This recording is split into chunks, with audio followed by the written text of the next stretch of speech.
নমস্কার বন্ধুরা, আমার ঘরকোনা চ্যানেলে আপনাদের সকলকে জানাই স্বাগত। এখন সকালবেলা ঘুম থেকে উঠে পড়েছি কিছুক্ষণ আগেই। সকালবেলা চাটা খাওয়া হয়ে গেছে। এখন সবজি কেটে নিচ্ছি। এই যে এখানে সবজিগুলো কেটে নিয়েছি, অনেক রকমের সবজি আপনারা দেখতে পাচ্ছেন। এই সবজিগুলো কেটে নিয়েছি। সবজিগুলো কেটে ভালো করে জল দিয়ে ধুয়ে নিয়েছি, ধুয়ে এই পাত্রের মধ্যে রেখে দিয়েছি। আজকে দুপুরে রান্না বান্না হবে সেই কারণে। আর গ্যাস ওভেনে একটা কড়াই বসিয়ে দিলাম, আর কড়ার মধ্যে দিয়ে দিয়েছি রিফাইন্ড অয়েল। এখানে এখন ভাজা হবে পাঁপড়। তেল গরম হয়ে গেছে, এর মধ্যে দিয়ে দেব পটেটো চিপস, ভেজে নেব। মানে আলুর পাঁপড় ভাজা হচ্ছে। আর আলুর পাঁপড় খেতে আমাদের পরিবারের সকলেই কিন্তু বেশ পছন্দ করে থাকেন। তো এখন আলুর পাঁপড়টা ভেজে নিচ্ছি প্রথমেই, তারপরে রান্না বান্না তো আছেই। আজকে জলখাবারের মুড়ি আছে, তো মুড়ির সঙ্গে এই আলুর পাঁপড়টা খাওয়া হবে। মুড়ির সঙ্গে শুধু আলুর পাঁপড় খাওয়া হবে তা কিন্তু নয়। এখন আলুর পাঁপড়টা ভেজে নিচ্ছি, তারপরে মুড়িতে আর একটা মেনু আছে সেটা করা হবে। আর সঙ্গে মিষ্টি তো রয়েইছে।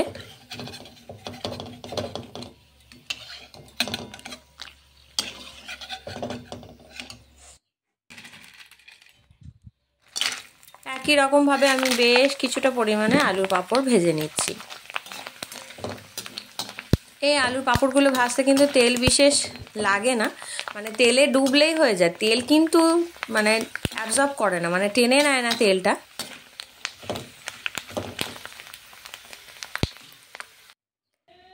তো এই যে আমার আলুর পাঁপড় ভাজা কমপ্লিট হয়ে গেছে, একটা পাত্রের মধ্যে তুলে রেখে দিয়েছি। মুড়ি দিয়ে খাওয়া হবে সেই জন্য।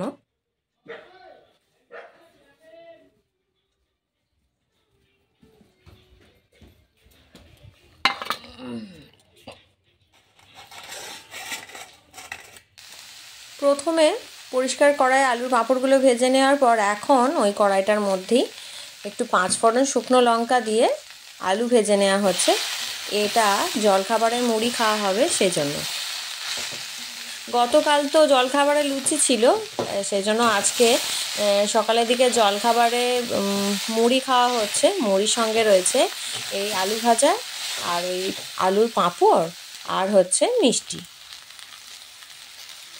হলুদ দিয়ে দিলাম, আর এখন দিয়ে দিলাম নুন। আর আলু ভাজা করতে আমরা সবাই জানি। প্রতিদিন একই রকমের টিফিন করতে বা জলখাবারে খেতে আমাদের সকলেরই পছন্দ হয় না, সেই কারণে একটু উল্টে পাল্টে এরকম করেই আমরা সকলে টিফিনটা করে থাকি নিশ্চিতভাবেই, তাই নয় কি? তো যাই হোক, এখন আলু ভাজাটা করে নিই, তারপর মুড়ি টুড়ি খাওয়া হবে। মুড়ি খাওয়া কমপ্লিট হয়ে গেছে, এখন হচ্ছে দুপুরে রান্নাবান্নাও শুরু হয়ে গেছে। এখন একটু সর্ষের তেল গরম করে নিলাম, আর এই যে কেটে রাখা পটলগুলো এই তেলের মধ্যে দিয়ে ভালো করে ভেজে নিচ্ছি।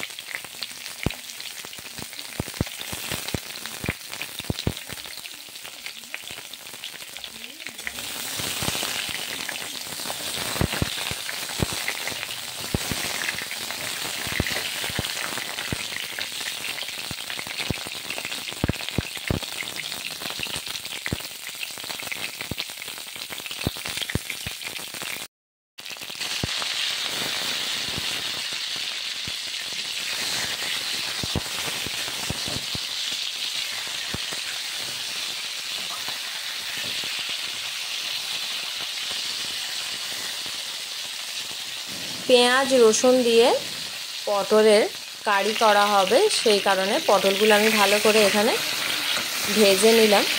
ভাজা হয়ে গেছে, এবার আমি এটাকে পটলগুলোকে তুলে রেখে দেব।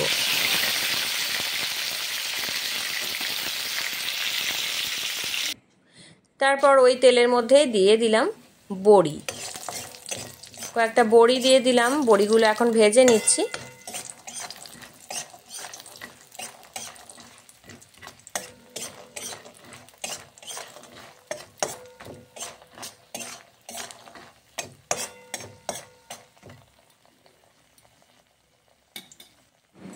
বড়িগুলো ভাজা হয়ে গেছে, তুলে নিয়েছি। এখন এর মধ্যে দিয়ে দিচ্ছি কেটে ধুয়ে রেখে দেওয়া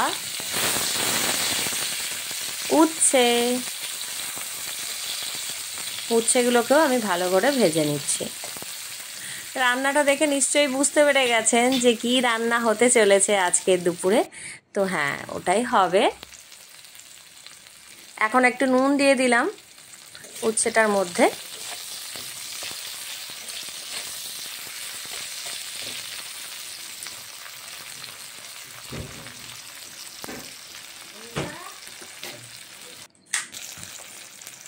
উচ্ছেটা ভাজা হয়ে গেছে, এবার তুলে নেব। এপিট ওপিট করে ভালো করে উচ্ছেটা ভেজে নিলাম, এবার তুলে রেখে দেব।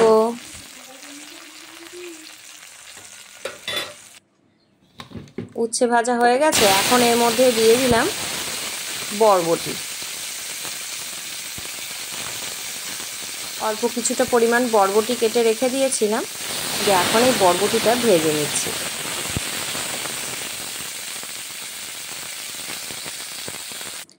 একে একে দেখুন সমস্ত সবজি আমি এখানে ভেজে রেখে দিয়েছি। ডাঁটা, উচ্ছে, বেগুন, বড়ি, বরবটি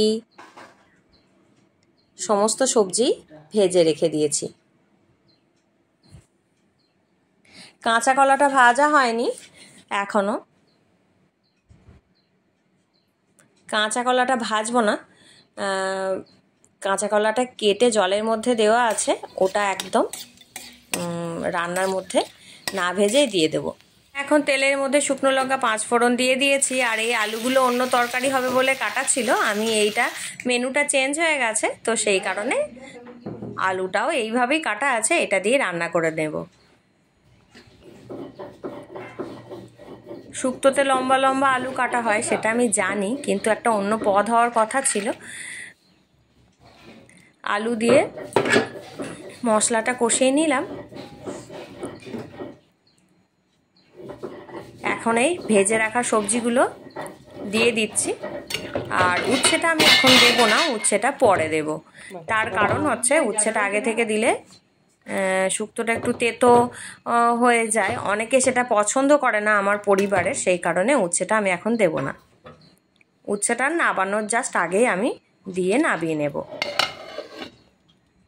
এখন ঢেকে দিলাম।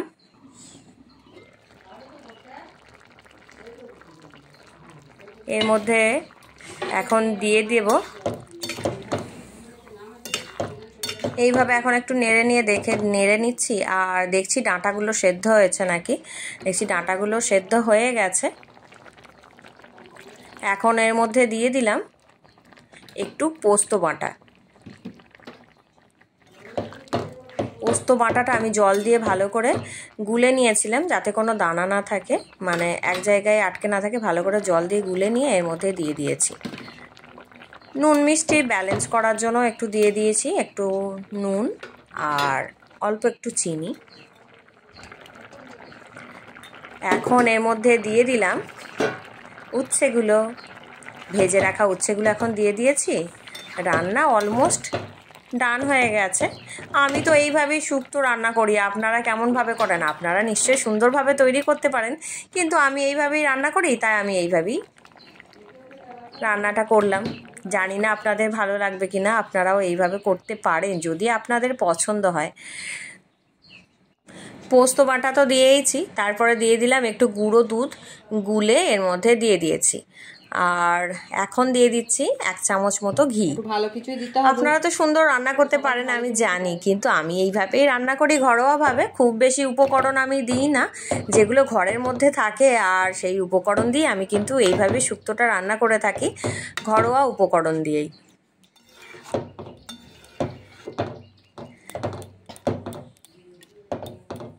তো রান্না অলমোস্ট ডান, এবার নামিয়ে নেব।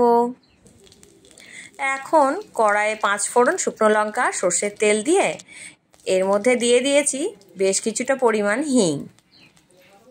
ফোড়নের মধ্যে দিয়ে দিলাম। আর এর মধ্যে এখন দিয়ে দিচ্ছি সেদ্ধ করে রাখা বিউলির ডাল। এখন এই ডালটা রান্না হবে।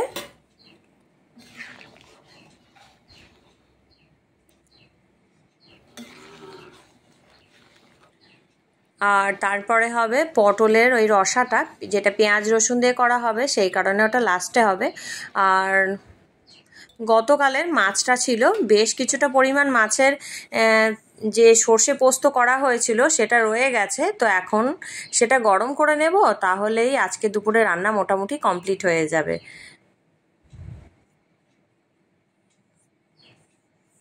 ও আর অফ ক্যামেরায় আর একটা জিনিস রান্না করেছি, সেটা আপনাদের সঙ্গে শেয়ার করা হয়নি, একটু পোস্তও রান্না করেছি। এখানে দেখুন রয়েছে বিউলির ডাল, শুক্তো আর হচ্ছে পোস্ত, মানে আলু পোস্ত রান্না করেছি। এই হচ্ছে আজকে দুপুরের আমাদের রান্নার নিরামিষ পদ।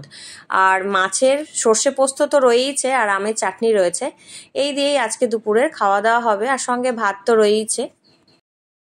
আর এখন হচ্ছে সন্ধ্যের সময় চলে এলাম আপনাদের সামনে। বেশ কিছুটা পরিমাণ দুধ ছিল, এখন প্রচণ্ড গরম পড়েছে, সেই জন্য চা কফি কেউ খেতে চাইছে না, মানে দুধ চা বা কফি কেউ খেতে চাইছে না। তো সেই কারণে দুধটা অনেকটা পরিমাণে ছিল, এখন দুধটা ঘন করে জাল দিয়ে নেওয়া হয়েছে। আর এর মধ্যে এখন মানে দিয়ে দিচ্ছি চিনি, তৈরি করে নেব আইসক্রিম। সেই কারণে দুধটা ঘন করে জাল দিয়ে নিচ্ছি, আর এখন চিনি দিয়ে নিচ্ছি, দিয়ে চিনিটা ভালো করে গুলিয়ে নিচ্ছি আইসক্রিম তৈরি করার জন্য। এত প্রচণ্ড গরম, দুধ চা বা কফি কেউ খেতে চাইছে না, কিন্তু ঘরোয়াভাবে এইভাবে আইসক্রিম করলে কিন্তু সবাই বেশ পছন্দ করবেন, সেটা আমি কিন্তু জানি। আর আমার পরিবারের সকলে কিন্তু বেশই পছন্দ করে থাকেন এই আইসক্রিমটা। আর দুধ বেড়ে গেলেই আমি কিন্তু এইভাবে আইসক্রিম বসিয়ে দিই। আর বেশ কয়েকটা এখন এলাচ নিয়ে, এলাচটা আমি এভাবে একটা নোড়ার সাহায্যে থেতো করে নিচ্ছি, আর এই এলাচটা ওই দুধের মধ্যে দিয়ে দেব। একটু কুলফি কুলফি খেতে হবে, সেই কারণে। এই যে এলাচটা গুঁড়ো করে নিয়েছি, এখন এই দুধের মধ্যে দিয়ে দিলাম। আর এলাচের গন্ধটা কিন্তু বেশ লাগে। এবার ভালো করে মিশিয়ে নিচ্ছি।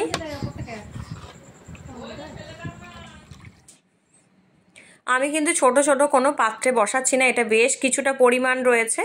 এখন আমি এই বড় বড় পাত্রগুলোর মধ্যে, এই যে বড় বাটি নিয়ে নিয়েছি, এই পাত্রগুলোর মধ্যেই কিন্তু আইসক্রিম বসাতে দেব। ছোট ছোট কাপগুলো বা ছোট পাত্রের মধ্যে আইসক্রিম বসাতে দিলে ডিপ ফ্রিজে তো জায়গা হবে না, এখানে পরিমাণে বেশ খানিকটা রয়েছে, তাই আমি এখানে বড় বড় পাত্রের মধ্যেই আইসক্রিম বসাবো। এই যে এখন দেখুন এই বড় বড় পাত্রগুলো ডিপ ফ্রিজের মধ্যে আইসক্রিম বসাতে রেখে দিলাম আইসক্রিম তৈরির জন্য।